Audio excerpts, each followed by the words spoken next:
Monsieur le Président, vous m'avez convoqué à une heure tardive. Dites-moi ce qu'il se passe de grave. Eh bien, c'est tout simple. Il y a un youtubeur qui ne cesse de me harceler continuellement.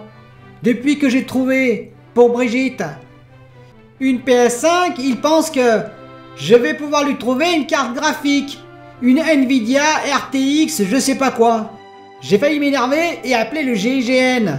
Mais bon, je me suis calmé, j'ai pris une tisane et j'ai décidé d'appeler le patron de Nvidia. Salut la bande de nazes! Alors aujourd'hui, j'ai reçu un coup de fil.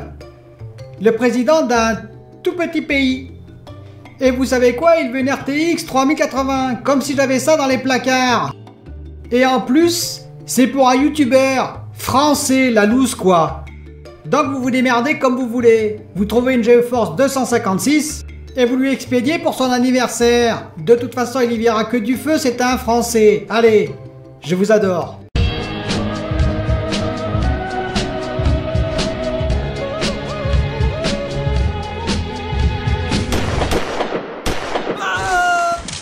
Bonjour les amis, j'espère que vous allez bien. Dans cette Actu du Geek, on va parler de plusieurs sujets. Le jeu vidéo, comment il tourne aujourd'hui avec les Pégases, mais aussi avec Blizzard. On a appris des choses avec Blizzard, en particulier des licenciements. On va parler également un peu de Xbox, on va parler aussi de PS5 et surtout, on parlera à la fin de la vidéo de la chaîne en elle-même. Et oui, parce que c'est l'anniversaire de la chaîne, l'anniversaire gaming. Vous allez comprendre. Donc pour commencer par les petites news, vous avez vu que 10 jeux, oui 10 jeux vont être offerts par PlayStation, par Sony, aux possesseurs de PS4 et de PS5 sans aucune compensation, c'est-à-dire sans aucun abonnement. Ce sera gratuit, même si vous ne possédez pas le PlayStation Plus. Ben écoutez, c'est une bonne nouvelle, et ça s'appelle la concurrence. Et qu'est-ce qui a provoqué ça? Ben vous le savez très bien, c'est Xbox avec son Game Pass. Donc vous voyez, la concurrence, j'ai toujours dit, hein, c'est ça, pour nous les consommateurs. Alors bien entendu, il ne faut pas que ce soit une concurrence sauvage et destructrice, d'emploi en particulier, on en parlera après, mais en l'occurrence là ce n'est pas le cas, et c'est un bon geste de la part de Sony, de PlayStation, qui avait commencé, vous avez vu, avec Ratchet & Clank, donc un épisode gratuit qui a été offert aux joueurs, et en plus maintenant on a 10 jeux. Alors les jeux, vous allez pouvoir en profiter du 26 mars au 23 avril, 9 jeux, et surtout, le 20 avril arrive un gros jeu, et oui, un gros jeu qui va rester jusqu'à mi-mai, donc il faudra en profiter pour le télécharger, parce que c'est vraiment un très bon jeu. C'est Horizon Zero Dawn. Si vous ne l'avez pas fait, il faut absolument le faire, sur PS4 ou sur PS5. Donc ça complète la collection d'ailleurs sur PS5 du PS Plus Collection, où il y avait déjà de très beaux jeux, 20 jeux exactement, qui étaient des licences mythiques de l'ère PS4 on va dire. Il manquait celui-ci, celui-ci vient se rajouter finalement à la liste, et c'est très bien. Donc je vous dis, la concurrence, ça a toujours du bon. Ensuite on va parler bien entendu de Xbox. Alors il y a le FPS Boost. Vous avez entendu parler du FPS Boost, j'en ai déjà parlé. L'augmentation, finalement, sans trop d'efforts, entre guillemets, du boost du FPS sur certains jeux, en particulier des jeux de Bethesda, les 5 jeux Bethesda. Eh bien, il y a eu 2 tests un peu différents qui ont été faits. L'un par Digital Foundry, qui a trouvé que le FPS Boost c'était vraiment bien, en particulier sur le jeu Prey et Dishonored. Ils ont trouvé que, effectivement, ça passait à 60 FPS. Effectivement, il y avait une baisse de résolution, de 4K à 1440p pour la Xbox Series X et à 900p pour la Xbox Series S. Alors, ils s'en sont un peu étonnés. Ils ont dit que normalement, cette petite machine pouvait quand même faire bien mieux. Donc, ils espéraient plus pour l'avenir. Mais c'était à 60 FPS. Et surtout, ce qui est intéressant, c'est les temps de chargement sur les 2 jeux en l'occurrence sont énormément accélérés. Or, c'est des jeux qui demandent beaucoup de chargement. À certains moments, il y a beaucoup de chargement, donc c'est un peu pénible sur les anciennes machines. Et là, avec le SSD, les temps sont réduits au minimum. En plus, apparemment, ça a été optimisé, ce qui fait qu'aujourd'hui, vous avez des temps de quelques secondes seulement, ce qui est une très bonne nouvelle. Oui, mais côté numérique, c'est pas la même chanson, comme on dit. C'est-à-dire qu'ils ont essayé Fallout 4, effectivement en FPS Boost, et ils disent là c'est pas tout à fait pareil, parce qu'on passe de 4K en 1080p sur la Xbox Series X, avec une perte de détail et de définition assez importante. Et c'est assez gênant, ils disent. Donc ils espèrent des résultats un peu meilleurs dans l'avenir sur les titres, c'est-à-dire que Xbox, les équipes de Xbox vont s'améliorer, bien entendu, vont améliorer le FPS Boost et leur connaissance dessus, pour offrir une maîtrise sur le FPS Boost un peu plus grande et un peu plus fine. On verra et on jugera sur pièce une fois que les prochains jeux arriveront avec ce FPS Boost. Autre petite news assez intéressante, si vous avez le Game Pass comme moi, j'ai le Game Pass Ultimate sur la Xbox Series X ou Xbox Series S, vous avez sans doute essayé le EA Play, c'est-à-dire tous les jeux qu'il y a sur le Game Pass, il y en a certains qui sont pas mal, qui sont très intéressants. Et bien maintenant, c'est les possesseurs de PC qui vont pouvoir profiter du EA Play, ce qui est une très très bonne nouvelle.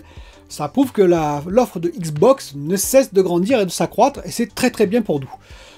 On va maintenant parler finalement du devenir du jeu vidéo, de l'industrie du jeu vidéo, ce que j'en pense. Et on va en parler à travers le Pégase d'Or. Il y a eu le Pégase d'Or, comme vous avez vu, avec, j'ai trouvé que c'était pas mal, moi j'ai regardé l'émission, et bien j'ai trouvé que c'était pas si mal que ça, finalement. Bon, c'est une bonne représentation du jeu, hein. En tout cas le jeu est mis en avant, et on a vu qu'il est tellement mis en avant, qu'il est tellement important, que ça devient une industrie, on va dire, tellement de premier plan, qu'il y a même une ministre qui s'est déplacée. On peut critiquer ou pas, c'est pas la question. La question, c'est qu'il y a 10 ans en arrière, il n'y aurait eu personne qui se serait déplacé pour le jeu vidéo. Il y a 20 ans, on n'aurait même pas su ce qu'était le jeu vidéo dans les gouvernements. Vous voyez toute la nuance et comment ça change. Mais on en parlera après. Et en l'occurrence, il y a eu, d'ailleurs, j'ai eu un petit pincement au cœur, puisque c'est Eric Chahi qui est venu. Alors Eric Chahi, si vous ne le connaissez pas, c'est un vieux de la vieille, hein. Et en 91, il a sorti un jeu qui est magnifique, Another World. C'est un jeu qui est sorti sur Atari, à l'époque Atari et Amiga, mais Atari 1040 ST, pour moi, hein, pour ma part, j'ai joué dessus. C'était un jeu proprement magnifique, qui était vraiment très surprenant dans sa conception, très bien finalisé, avec je dirais, un type de mouvement, un type de cinématique, un type de graphisme vraiment unique en son genre. D'ailleurs, il a fait beaucoup d'écho et beaucoup de bruit à l'époque. Or, il faut savoir qu'il l'a développé absolument tout seul, sauf la bande-son. C'est-à-dire qu'il a fait les graphismes, il a fait le scénario, il a fait absolument toute la programmation, il a même fait le packaging de la boîte dans lequel il allait être vendu dans les magasins. Vous imaginez, il a absolument tout fait pendant 2 ans, tout seul. Et ça, c'est important de l'entendre pour la suite. Et qui c'est qui a gagné le Pégase d'Or final, le Pégase d'Or du jeu de l'année? Eh bien, c'est Asobo. Et oui, Asobo, le studio bordelais qui avait déjà gagné, je vous rappelle, avec A Plague Tale Innocence, jeu que j'avais adoré. Et là, ils ont gagné avec Flight Simulator 2020. Bon, ça me paraît assez logique, tant le jeu apparemment est magnifique et bien finalisé. Mais là où je voulais en venir, c'est que ça démontre aussi ce Pégase d'Or et tout ce qui s'est passé avec l'intervention de cette ministre et tout ça, que c'est une industrie qui est vraiment maintenant totalement mature et de premier plan, et on le sait, puisque c'est l'industrie en tant que loisir qui est numéro 1 aujourd'hui, loin devant le cinéma et la musique, comme je vous l'ai déjà expliqué. Et donc, c'est une industrie qui attire l'argent, c'est une industrie qui attire le système boursier, c'est une industrie qui attire des grands groupes, qui ont formé des grands groupes qu'on connaît maintenant, de plusieurs milliers de personnes, comme Ubisoft par exemple. Et donc, c'est des industries comme Blizzard, vous en avez entendu parler, qui licencient aujourd'hui 190 personnes, des studios, on va dire, qui étaient à leurs yeux moins rentables, et donc ils vont les licencier, ils vont licencier les personnes, ils vont s'en séparer. Alors c'est malheureux, et je l'avoue tout à fait, et je suis tout à fait d'accord avec vous, c'est dommageable, mais où je voulais en venir, c'est que finalement aujourd'hui, cette industrie-là, on rêve à travers cette industrie, parce que nous, ce qu'on voit, c'est le résultat final, c'est les jeux. Les jeux nous font rêver, on trouve que c'est des univers mystérieux, des univers fantastiques, et on se projette à travers ça. Mais qu'est-ce qu'il y a derrière l'écran, comme on dit? Eh bien, c'est une industrie tout à fait traditionnelle. C'est-à-dire que maintenant, il y a effectivement des indés, des petits groupes, des PMI, des PME, on va dire des entreprises un peu plus moyennes, mais il y a aussi des très grosses entreprises, et d'ailleurs, même les PMI, PME grossissent. Regardez Asobo. Asobo, ils étaient 50, voire même moins il y a quelques années. Aujourd'hui, ils sont 200. Regardez un autre studio mythique qu'on a beaucoup décrié, qui en 2010, ils étaient quasiment personne. C'est CD Projekt Red. En 2010, c'est-à-dire il y a un peu plus de 10 ans, aujourd'hui, ils sont plus de 1100 personnes. 1100 personnes à travailler sur des projets. Il y a 10 ans, ils étaient personne. Amber Lab, qui va faire Kena Bridge of Spirit, si ce jeu marche très fort, aujourd'hui, ils sont, je crois, 36. Croyez-moi, dans 2 ans, ils seront plus de 100, voire 200 pour leurs futurs projets. Et je parle que de studios moyens, alors c'est des projets que ça devient un très gros studio. Mais ce que je veux dire par là, c'est que derrière ça, il y a des gens, il y a des personnes qui font des métiers, et vous savez, des métiers comme dans les industries traditionnelles, tout le monde n'est pas lead manager, tout le monde ne manage pas les projets, ne voit pas l'ensemble du projet, ne travaille pas en collaboration avec tous les secteurs. Dans des grandes industries comme ça, il y a des gens qui font leur boulot tous les jours comme nous, comme tout le monde, ils font toujours le même boulot. C'est très sectorisé aujourd'hui, c'est-à-dire ils vont sectoriser petit à petit dans les grandes entreprises comme Ubisoft, chaque chacun va faire sa partie, il ne va pas les manger sur la partie du voisin, comme on dit, hein. Il peut y avoir de la communication, bien entendu, je l'espère, mais quand même, ça se resserre de plus en plus, si vous voyez ce que je veux dire, et vous allez faire un peu toujours la même chose. Ce qui veut dire que les employés, ben, ils sont comme nous, quoi, hein. C'est-à-dire que c'est pas forcément toujours kiffant. C'est ça que je voulais dire, on part d'un rêve, nous, mais finalement, eux, ils ont les mêmes problématiques que nous, et des problématiques qui débouchent malheureusement même jusqu'au chômage. Donc je tenais à faire ce petit point parce qu'on rêve beaucoup effectivement du jeu vidéo. Même moi, je pouvais rêver à un moment donné d'y travailler, de travailler dans ce secteur. Mais depuis, on a appris beaucoup de choses, hein, comme le crunch. Vous avez vu, il y a beaucoup de crunch aussi dans les entreprises. Il y a beaucoup de pression dont ils se plaignent d'ailleurs. Il y a des fois, ils ne sont pas écoutés. Par exemple, CD Projekt Red, ça a été dit, les employés n'ont pas été écoutés. Ils sont dans leur domaine. On leur dit, tu fais ça et tu fais pas autre chose. Comme dans les industries en général. C'est-à-dire que c'est plus différent d'une autre industrie. Les initiatives à la IDE Software, à la Bitmap Browser ou à la Eric Chahi, bah, c'est un peu fini malheureusement. Il peut y avoir des indés, hein, tout à fait. Mais aujourd'hui, les jeux qui vont sortir en tête, c'est ceux qui seront le plus médiatisés, c'est ceux qui auront le plus d'argent sur la médiatisation, sur la pub. Regardez l'exemple de Cyberpunk, c'est flagrant. Il y a eu plus d'argent de mis sur la médiatisation que sur le jeu lui-même, c'était déjà énorme. 300 millions, imaginez 300 millions de développement, donc une grosse partie, c'était sur la médiatisation du jeu, avec ces émissions qu'on a vues, en l'occurrence, qui arrivaient régulièrement. Et tous les autres jeux, c'est pareil. Take-Two, ce sera pareil, il y aura beaucoup de médiatisation, et tous les jeux qu'on voit actuellement, c'est un peu ça, je dirais ceux qui sont mis en avant, c'est parce qu'il y a beaucoup d'argent derrière. Et pour finir cette vidéo, eh ben, je voulais revenir sur ce premier anniversaire. Et oui, le premier anniversaire gaming. C'est-à-dire que cette chaîne a démarré en 2019, en janvier 2019, avec 2 copains à moi, et que je salue d'ailleurs, et ben malheureusement ça n'a pas marché parce qu'on voulait faire du multiculturel, et puis peut-être que le format n'était pas top, peut-être que ma maîtrise d'ailleurs du montage n'était pas top, il y avait un tas de raisons qui fait que ça n'a jamais marché, on est resté à maximum 100 abonnés, alors 100 abonnés avec les amis et la famille, vous imaginez le nombre d'abonnés de personnes qui ne nous connaissaient pas. Et c'est resté comme ça longtemps, jusqu'à ce que je fasse une émission, le 23 mars 2020 en l'occurrence, sur la PS5 et la Xbox Series X, où je parlais en même temps du Covid, et où je comparais leur puissance finalement avec des supercalculateurs de 2002, des choses comme ça, un peu plus techniques, et étonnamment ça a marché, ça a démarré, c'est-à-dire j'ai eu quelques abonnés, pas des milliers, mais quelques abonnés, j'ai eu des commentaires, ce qui était exceptionnel. Bref, l'encéphalogramme plat, eh bien, il a commencé à bouger. J'ai refait quelques vidéos parce que c'est une autre de mes passions sur les séries et les films. Ça bougeait beaucoup moins, hein. Donc du coup, j'ai vite compris, comme j'avais la passion du jeu, eh bien, j'ai continué là-dedans. Et effectivement, on en est là aujourd'hui, c'est-à-dire effectivement 12 700 abonnés, que je remercie fortement de me suivre depuis si longtemps pour certains, et pour tous les nouveaux qui sont là. Alors la suite, on va essayer d'arriver aux 20 000, ça va pas être facile en l'occurrence. Si vous avez vu la vidéo de Lusty d'ailleurs, c'est à peu près la même chose pour tout le monde. Peut-être pas pour les plus grands youtubeurs, mais en tout cas pour beaucoup d'entre nous. Gia Phototech Jeux vidéo par exemple, quelqu'un que j'apprécie, qui a une très très belle chaîne, qui fait de très belles vidéos.